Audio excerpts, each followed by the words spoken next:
मुंबई म्हटलं की तिची जीवनवाहिनी म्हणजेच लोकल येतेच. याच लोकलच्या प्रवासात झालेल्या नजरानजरेतून आयुष्य बदलणाऱ्या घटनेपर्यंत रंजक प्रवास उलगडणाऱ्या मुंबई लोकल या चित्रपटातून. नुकताच या चित्रपटाचा ट्रेलर लॉन्च झालाय. या ट्रेलर लॉन्चला मराठी सिनेसृष्टीतील चॉकलेट बॉय म्हणजे स्वप्नील जोशी यांनी हजेरी लावली होती. बिग ब्रेन प्रोडक्शन, आनंदी एंटरटेनमेंट आणि स्प्लेंडर प्रोडक्शन निर्मित या चित्रपटाचं लेखन आणि दिग्दर्शन अभिजित यांनी केलंय. तर सहनिर्माते त्र्यंबक डागा आहेत. या चित्रपटातून प्रथमेश परब आणि ज्ञानदा रामतीर्थकर ही नवी जोडी प्रेक्षकांच्या भेटीला येते. हा चित्रपट सगळ्या प्रेक्षकांना 1 ऑगस्टला सिनेमागृहात पाहता येणार आहे.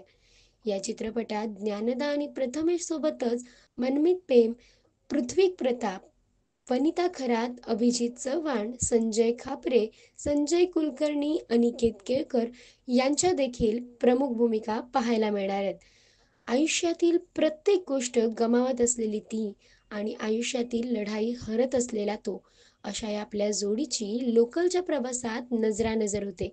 आता त्यांचं प्रेम हे मुंबई लोकलमध्ये कसं फुलतंय हे आपल्याला 1 ऑगस्टला सिनेमागृहात मुंबई लोकल हा चित्रपट पाहिल्यावरच कळेल. अशाच नवनवीन अपडेट्ससाठी सबस्क्राईब करा स्वामी कृपा क्रिएशन्सला.